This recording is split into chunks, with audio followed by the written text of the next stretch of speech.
ఈరోజు మన చందమామ కథల్లో వీరవనిత రుద్రమదేవి కథాంశంతో రుద్రమదేవి అనే కథ విందాం. కథ వినే ముందు నాదొక చిన్న రిక్వెస్ట్. మీరు గనక మా ఛానల్ని మొదటిసారి చూస్తున్నట్లయితే ప్లీజ్ తప్పకుండా సబ్స్క్రైబ్ చేయండి. ఇక కథలోకి వద్దాం.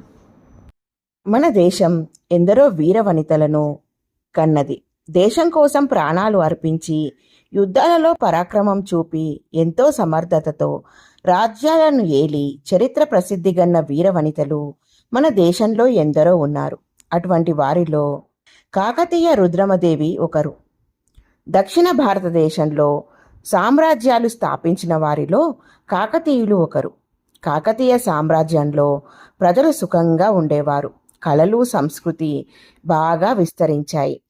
కాకతీయ రాజులలో గణపతి దేవుడు ఒకడు. ఆయనకు ఒకే ఒక కుమార్తె కలిగింది. ఆమె రుద్రమ.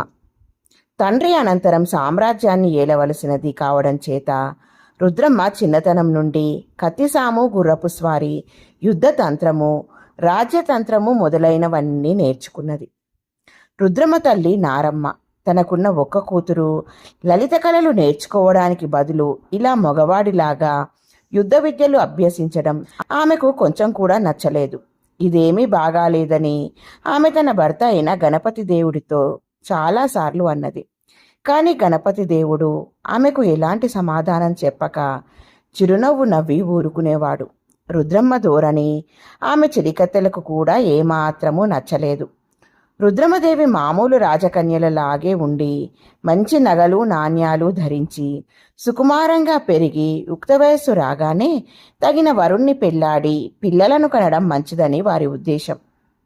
అందుచేత ఆమె బుద్ధి మార్చడానికి గాను వారందరూ కూడబలుక్కుని ఒక ఆలోచన చేశారు. ఒకనాడు రుద్రమదేవి ఉద్యానవనంలో కూర్చుని ఉండగా చెలికత్తెలు ఒకరి తర్వాత ఒకరుగా వచ్చి జయము జయము యువరాజుకు అని అన్నారు.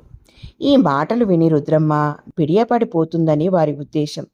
కానీ అటువంటిది ఏమీ జరగలేదు. రుద్రమ్మ వాళ్ళ కేసి నిశ్చలంగా చూసి, యువరాజు వల్ల మీకు కావలసిన పని ఏమిటి అని అడిగింది. చెలికెత్తెలు ఏమనటానికి తోచక ఒకరి మొహాలొకరు చూసుకున్నారు. ఎందుకు సంకోచిస్తారు?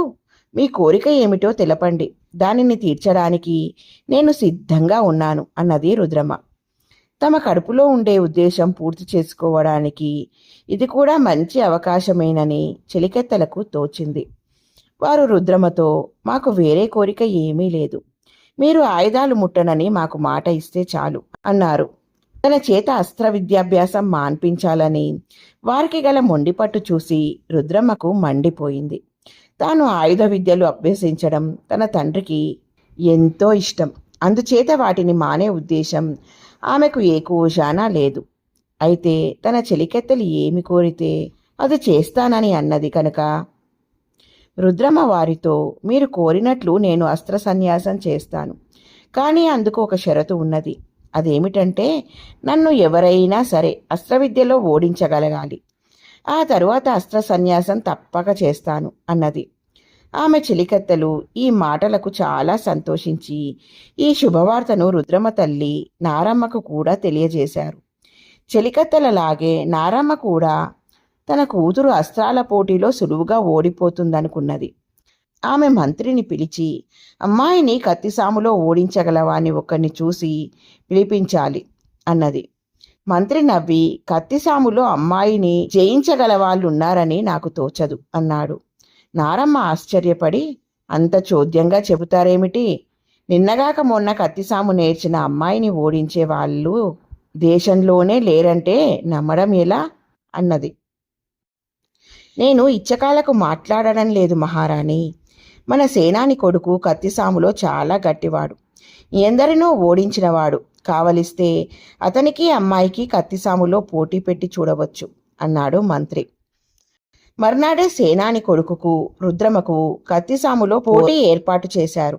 ఈ కత్తిసాము జరిగేటప్పుడు రాణి నారమ్మ, మంత్రి కూడా ఉన్నారు.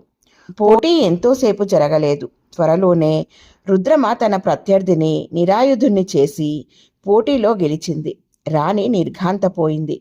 కానీ తన కుమార్తె చేత అస్త్ర సన్యాసం చేయించాలన్న పట్టుదల మటుకు మరింత అయ్యింది. ఆమె గణపతి దేవుడి అనుమతి పొంది దేశ దేశాల చాటింపు వేయించింది. ఆ చాటింపు ఉద్దేశం ఏమిటంటే, ఎవరైనా సరే రుద్రమను అస్త్ర విద్యలో ఓడించినట్లయితే వారికి సేనాని పదవి ఇస్తామని. ఈ చాటింపు విని ఎందరో యోధులు రాకుమారులు రుద్రమను ఓడించడానికి వచ్చారు. కానీ వారిలో ఒక్కరు కూడా రుద్రమను ఓడించలేకపోయారు. అందుచేత రుద్రమ అస్త్ర సన్యాసం చేయనేలేదు.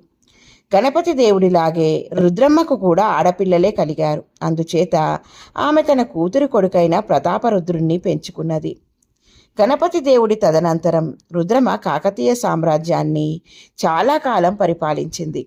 ఆమె రాజ్యం చేస్తూ ఉండగా ప్రతాపరుద్రుడు యువరాజుగా ఉండి కొంత రాజ్యభారాన్ని కూడా పంచుకున్నాడు. రుద్రమదేవి రాణిగా చాలా సమర్థురాలు. ఆమె పరిపాలన కాకతీయ సామ్రాజ్యానికి ఒక స్వర్ణయుగం లాంటిది.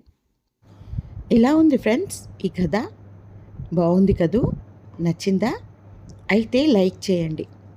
మీ బంధువులకు స్నేహితులకు ఈ కథలను షేర్ చేయండి. మరిన్ని మంచి మంచి కథల కోసం మా ఛానల్ను తప్పకుండా సబ్స్క్రైబ్ చేయండి. మరొక మంచి కథతో మళ్ళీ కలుద్దాం. ఉంటాను మరి.